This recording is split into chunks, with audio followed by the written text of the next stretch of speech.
Welcome to engineer arena. आज हम बात करने वाले हैं डिपेंडेंट सोर्स के, ठीक है, टाइप ऑफ डिपेंडेंट सोर्सेज। उससे पहले हमें आइडिया होना चाहिए कि डिपेंडेंट सोर्सेज होते हैं क्या है। मतलब डिपेंडेंट जैसे नाम से अगर देखें, डिपेंडेंट मतलब किसी और की वैल्यू के ऊपर डिपेंड जो रहते हैं, ठीक है। नेटवर्क में अगर बात करें डिपेंडेंट सोर्सेज क्या होते हैं, ठीक है, दो टाइप के होते हैं, मतलब करंट और वोल्टेज। तो देखेंगे हर एक चीज़ जो है क्यों नेसेसरी, मतलब ज़रूरी क्यों है अंडरस्टैंड करना इसके कॉन्सेप्ट को, क्योंकि जब भी हम कोई न्यूमेरिकल सॉल्व करते हैं तो उसमें इस टाइप के क्वेश्चंस रहते हैं कि जहाँ पे हम डिपेंडेंट सोर्स को यूज़ करते हैं ना, तो ये नेसेसरी बन जाता है कि हम एक अच्छे तरीके से जो है इस कॉन्सेप्ट को समझें, ठीक है कुछ नहीं, जस्ट एक टाइप्स देखते हैं, उसके बाद एक न्यूमेरिकल सॉल्व करेंगे, ठीक है। आपको आइडिया लग जाएगा किस तरीके से जो है डिपेंडेंट सोर्स के क्वेश्चन को जो है सॉल्व किया जाता है, ठीक है। तो बात करते हैं सबसे पहले जो रिप्रेजेंटेशन है, टाइप देखते हैं कितने टाइप के डिपेंडेंट सोर्सेज होते हैं वहाँ पास, ठीक है। तो अगर मैं रिप्रेजेंटेशन की बात करूँ, रिप्रेजेंटेशन जो है किसी भी डिपेंडेंट सोर्स की हर एक बुक में इस तरीके से डायमंड की शेप में ही रहता है वहाँ पास। तो अगर मैं चार फिगर जो है ड्रॉ कर रहा हूँ, ठीक है, चार फिगर, चार ही टाइप के हमारे पास होते हैं ये सोर्सेज, इसके अलावा कोई और होता नहीं है। बाकी देखते हैं, ठीक है। अगर मैं फिगर 1, फिगर 2, फिगर 3, फिगर 4, चार टाइप के हमारे पास होते हैं डिपेंडेंट सोर्सेज, ठीक है। पहले की बात करता हूँ अगर मान लो पोलैरिटी अपनी मर्जी से कुछ भी दे दो, प्लस माइनस, अगर ये दोनों में करंट सोर्सेज के लिए बता दो, ठीक है। ये हमारे पास करंट सोर्स है, वोल्टेज सोर्स। मान लो इस वोल्टेज सोर्स की पोलैरिटी वोल्टेज इसकी V1 है, ठीक है। इसकी भी मान लो V1 है, इसके मान लो हमारे पास करंट I0 है, कुछ भी मान सकते हैं I0 है, ठीक है। सेम भी डिफरेंट मांगता हूँ, ठीक है, V2 I0 I1, ठीक है। मान लो V1 इज इक्वल टू के टाइम क्या है हमारे पास, के टाइम V2 है। V2 इज इक्वल टू मान लो कि अल्फा टाइम, अल्फा के ये भी कोई कांस्टेंट है, ये I1 है। मान लो I0 हमारे पास से अल्फा I1 है, या I1 is equal to beta V1 है, ठीक है। इस तरीके से जो है चार रिप्रेजेंटेशन हमारे पास नॉर्मली रहती हैं। तो अगर हमें यहाँ पे हम देखते हैं कि V1 जो है किसके ऊपर डिपेंड कर रहा है, V2 के ऊपर डिपेंड कर रहा है, ठीक है। V1 जो है V2 के ऊपर डिपेंड कर रहा है, मतलब कंट्रोलिंग वेरिएबल कौन सा है, V2 है। तो जो भी कंट्रोलिंग वेरिएबल होगा वो पहले आता है, मतलब वोल्टेज कंट्रोल, ठीक है। वोल्टेज कंट्रोल कौन सा सोर्स है हमारे पास, वोल्टेज सोर्स, ठीक है। एक बार फिर से मैं बता रहा हूँ कि जब भी हम किसी भी वोल्टेज, इसकी अगर बात करते हैं V1, इसकी वोल्टेज है वो है हमारे पास के टाइम, के कुछ भी इंटीजर हो सकता है, 1 2 3 कोई भी इसकी वैल्यू हो सकती है। और V2 हमारे पास कंट्रोलिंग वेरिएबल है, मतलब V2 के ऊपर ही V1 की वैल्यू जो है डिपेंड करेगी। तो ये हो गया हमारे पास वोल्टेज कंट्रोल वोल्टेज सोर्स। इसकी बात करें तो कंट्रोलिंग वेरिएबल करंट सोर्स है, तो करंट कंट्रोल कर रहा है, किसको कर रहा है, वोल्टेज सोर्स को, ठीक है। Current control voltage source. इसकी बात करें तो यहाँ पे कंट्रोलिंग वेरिएबल कौन है, करंट है, I1 है। तो यहाँ पे अगर हम बात करते हैं, ठीक है, I1 अगर करंट कंट्रोलिंग, ठीक है, कौन सा सोर्स है हमारे पास, करंट सोर्स। और चौथे की अगर हम बात करते हैं तो कौन सा सोर्स है हमारे पास, मतलब वेरिएबल कौन सा है, यहाँ पे वोल्टेज है, वोल्टेज कंट्रोल कर रहा है, किसको कर रहा है, करंट सोर्स को, ठीक है।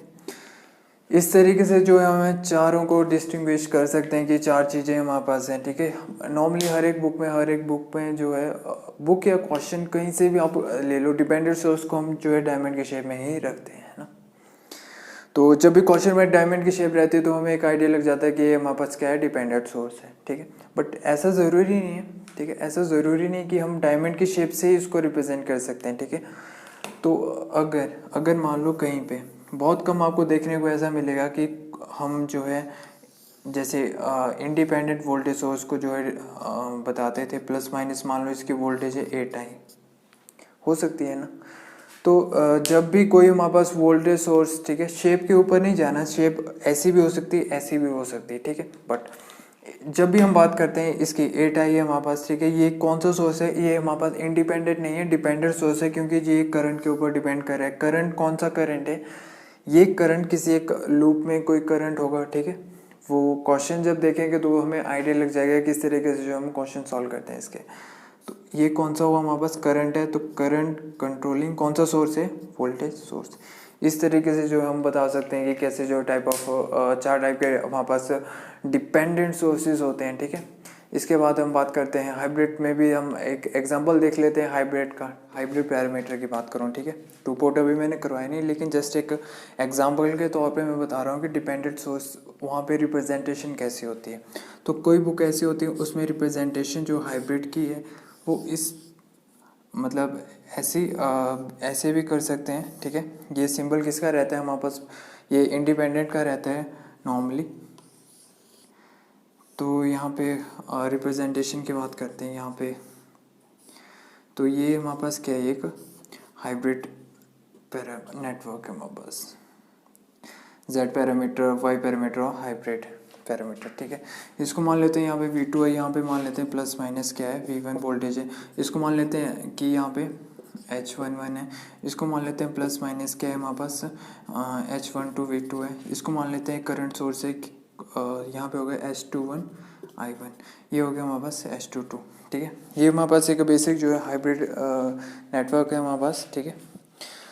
तो इसमें अगर हम बात करते हैं, ठीक है, ये जो सोर्सेज लगे हुए हैं ये कौन से सोर्सेज हैं, ठीक है। हमें पता है कि ये होगा हमारे पास वोल्टेज कंट्रोल है, ठीक है। तो हम लिख सकते हैं इसको वोल्टेज कंट्रोल वोल्टेज सोर्स।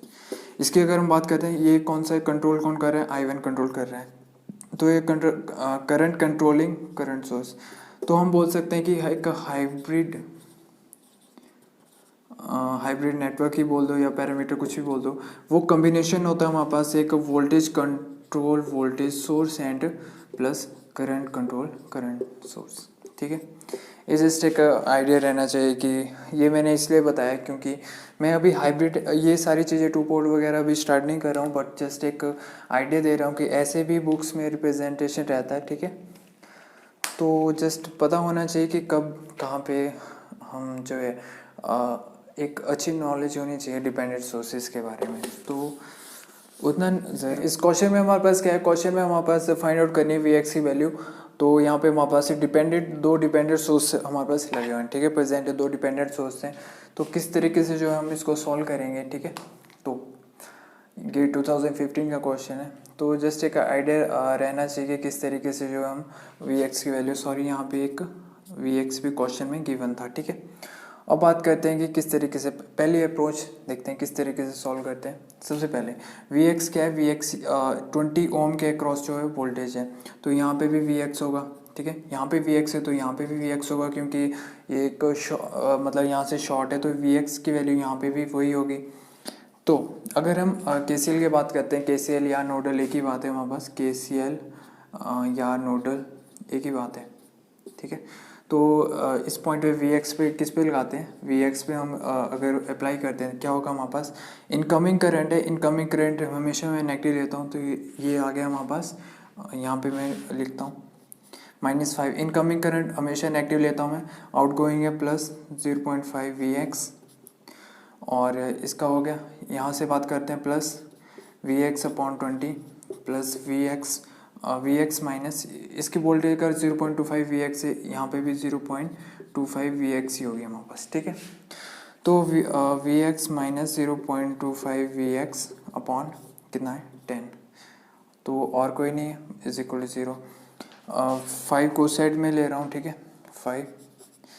तो अगर मैं एलसीएम की बात करूँ, 20 एलसीएम है, 0.5 मल्टीप्लाई बाय 20 अगर करें तो 10 Vx प्लस यहाँ पे अगर बात करें Vx प्लस यहाँ पे 10, तो यहाँ पे प्लस 2 Vx, 2 से वहाँ करेंगे तो minus 0.5 Vx is equal to 5 multiply 20 अगर मैं करेंगे तो यहाँ पे 100। तो ये 10, 11, 12, 13, 12.5। तो Vx की वैल्यू हमारे पास आई 100/12.5। तो ये आ गया हमारे पास 8 वोल्ट Vx वैल्यू, ठीक है।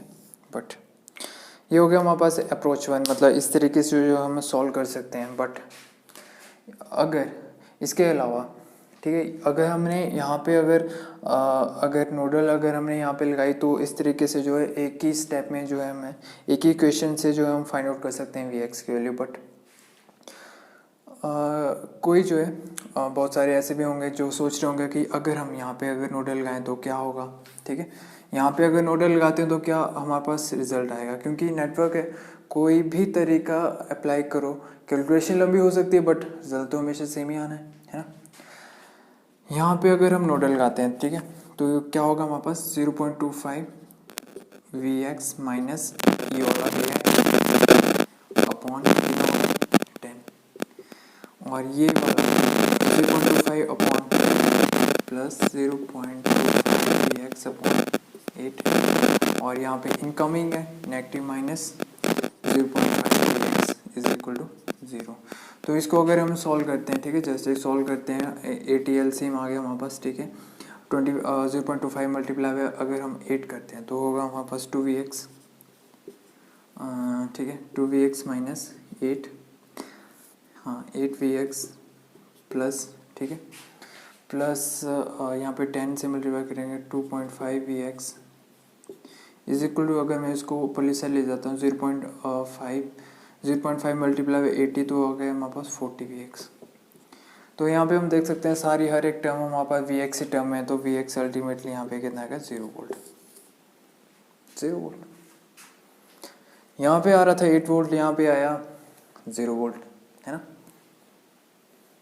तो ऐसा तो होना नहीं चाहिए था। तो गलती कहाँ पे, गलती यहाँ पे कि हमने नोडल अच्छे तरीके से लगाई, बट इस पॉइंट पे अगर हम देखें कितनी ब्रांचेज है हमारे पास 1 2 3 और 4, हमारी इक्वेशन कितनी है 1 2 3, ठीक है। यहाँ पे कितनी ब्रांचेज हैं 1 2 3 4, 1 2 3 एंड 4, तो इस 1 2 3 और ये वाला करंट 4, जितनी ब्रांचेज होंगी उतने करंट होंगे, लेकिन यहाँ पे तो 3 ही है। चौथा हमने क्या नहीं करा, मान लो कि यहाँ से ये वाले हमने जो है करंट नहीं लिखा, ठीक है। मान लो कि करंट यहाँ पे आई है प्लस आई आना, इनकमिंग है तो हम बोल सकते हैं minus I is equal to 0 होना था। सोल्यूशन इससे भी आ जाएगा, बट थोड़ा कॉम्प्लिकेटेड हो जाएगा, ठीक है। Vx वैल्यू कोई 0 नहीं है, रॉन्ग कॉन्सेप्ट है। यहाँ पे हमने एक मिसिंग जो टर्म है उसको हमने नहीं लिखा था तब करके। आई की वैल्यू अगर जब हम फाइंड आउट करेंगे, 2 वेरिएबल है हमारे पास, तो कोई हमें जो है आई की वैल्यू फाइंड आउट करनी पड़ेगी। कैलकुलेशन लंबी होगी, ऐसा नहीं कि सोल्यूशन नहीं आएगा, ठीक है।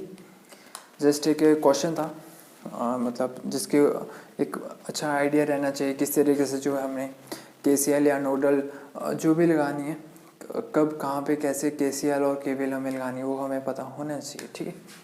ये न्यूमेरिकल था हमारा एक बेसिक जो है एक डिपेंडेंट सोर्स के ऊपर। इसके बाद बात करते हैं, अगली वीडियो में देखेंगे कोई